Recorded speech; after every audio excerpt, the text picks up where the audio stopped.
Bienvenidos a mi canal, mi nombre es Adriana Chilito y en el informe de hoy vamos a hablar acerca de Brasil, ya que se ha convertido en el tercer país con más casos de coronavirus a nivel mundial. Veamos el informe.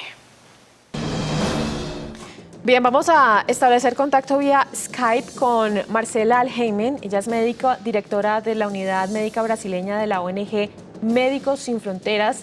Tiene experiencia en contextos de crisis humanitarias y ha trabajado en terreno en países como Nigeria, Guatemala y Angola.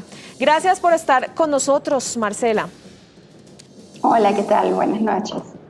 Bueno, hablemos entonces acerca de lo que está sucediendo en Brasil, ya que se ha convertido en el tercer país con más casos de coronavirus. ¿Qué ha pasado en Brasil? ¿Por qué se ha aumentado de esta manera las personas contagiadas?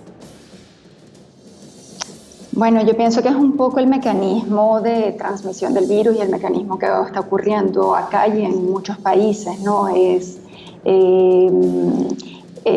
virus se transmite por vía aérea, por lo tanto la cercanía entre las personas sin ningún tipo de protección y el regrupamiento de personas favorece la transmisión del virus. Entonces las prácticas de distanciamiento social, de aislamiento, de cuarentena son efectivamente, han demostrado ser eficaces en la interrupción de la transmisión y eso es algo con lo que hay un poco de dificultad en los mensajes transmitidos acá y es un país muy poblado, son más de 200 millones de personas, por lo tanto con una transmisión activa y continua es irremediable que haya numerosos casos de coronavirus.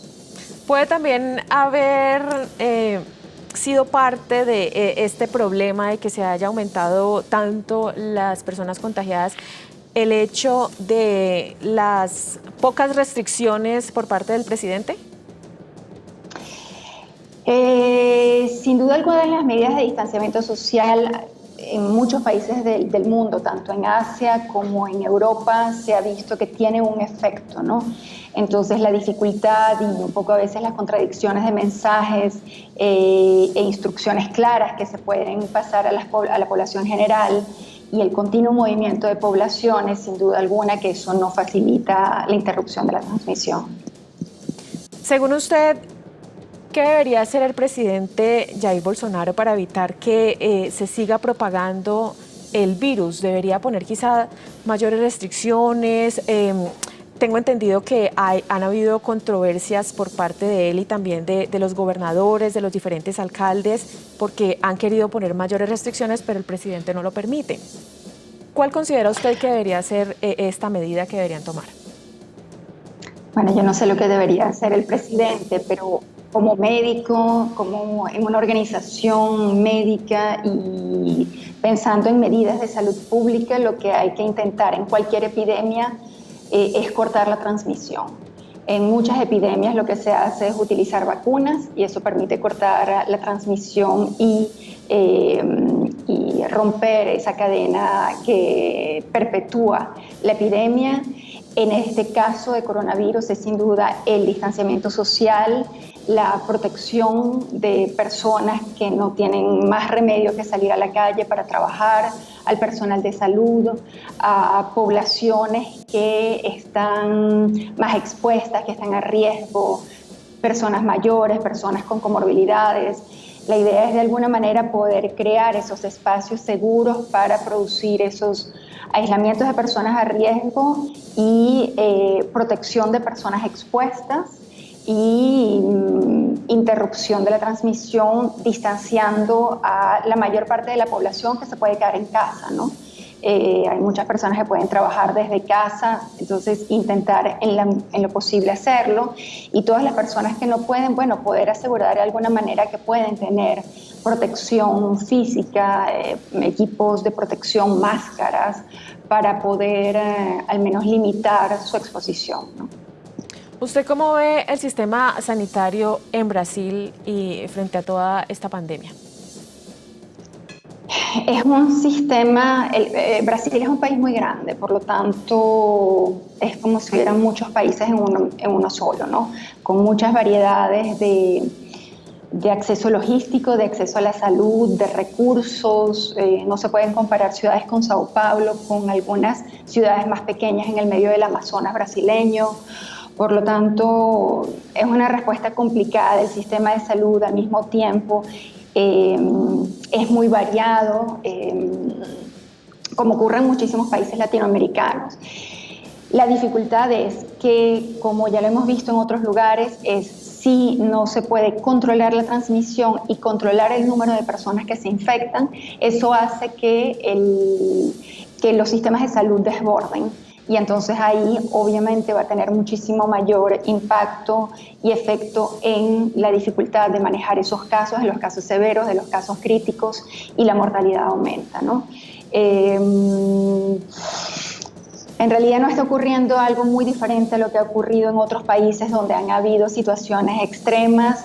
Hemos visto, ¿no?, que los estados están haciendo lo mejor que pueden para intentar atrapar, correr detrás de la epidemia y poder responder aumentando el número de camas disponibles, adaptando servicios en los hospitales. Pero como lo comentaba su compañera, ya en algunas ciudades están al 90% de la capacidad, en otras ya la pasaron hace mucho y no necesariamente hay los recursos ni la capacidad para responder a ello. Entonces, por eso es que es tan importante las medidas de prevención.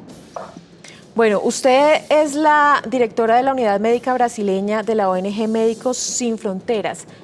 ¿Cuál es el trabajo que están haciendo específicamente ahí en Brasil y cuáles son las zonas más preocupantes en este momento?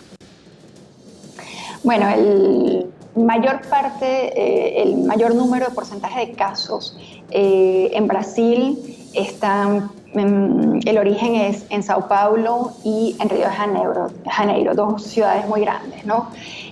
Luego ciudades costeras del noreste y del norte del país también están muy tocadas, y la gran preocupación es toda la zona amazónica, porque hay el número de hospitales de referencia para toda esa población de la zona es bastante limitada, y la zona no se trata solamente de que pueda ser muy poblada, pero que es muy extensa. Por lo tanto, las dificultades logísticas de, por ejemplo, referir un caso grave dificultan muchísimo más el manejo de esos casos.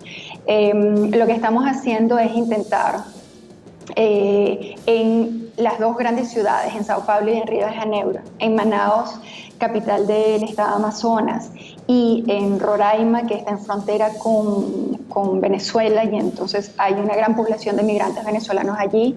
Lo que estamos intentando es trabajar con las autoridades para poder compartir nuestra experiencia en todos lo que es control y prevención de infecciones a nivel de estructuras hospitalarias, la utilización de los equipos de protección, el seguimiento de poblaciones a riesgo como personas mayores en los ancianatos o asilos, como se llama en Brasil, poder seguir a las poblaciones migrantes, las poblaciones indígenas en toda la zona amazónica y Roraima. Estamos intentando también colaborar con colegas en hospitales que ya se encuentran en situación extrema, como por ejemplo en la ciudad de Manaus, en el Amazonas, intentar colaborar para apoyar en el manejo de pacientes en cuidados intensivos. Por más que podamos querer hacer muchas cosas, los recursos son limitados, los recursos no son como en todos los países, ¿no? Y toda la situación mundial, los recursos a veces ni siquiera limitados desde un punto de vista monetario, sino de recursos materiales, ¿no? De suficiente material para protección personal de los equipos, suficientes ventiladores, suficientes test para poder diagnosticar y confirmar los casos, para poder diagnosticar a los equipos que trabajan en las estructuras de salud, y que eso permite que una persona sintomática, un trabajador de salud sintomático, si es confirmado el caso o no, si no es confirmado, resulta que es un resfriado y no es COVID, entonces puede volver al trabajo sin necesidad de ser alejado de su puesto de trabajo durante al menos 15 días. Entonces, bueno, estamos intentando apoyar y colaborar con las autoridades un poco en esas áreas que son difíciles y complicadas en tiempos de COVID. Bien, pues es Marcela Alheimen, médica, directora de la Unidad Médica Brasileña de la ONG Médicos Sin Fronteras. Tiene experiencia en contextos de crisis humanitarias y ha trabajado en terreno en países como Nigeria, Guatemala y también en Angola. Gracias por estar con nosotros en Hoy en el Mundo. Gracias a ustedes. Si quieres estar actualizado con todo lo que sucede a nivel internacional, te puedes suscribir a mi canal y puedes activar la campanita de notificaciones para que YouTube te avise cuando yo suba un nuevo video. También me puedes seguir en mis diferentes redes sociales. Me encuentras en Instagram, en Twitter y en Facebook como @lachilito. Los espero conectados y en un próximo informe.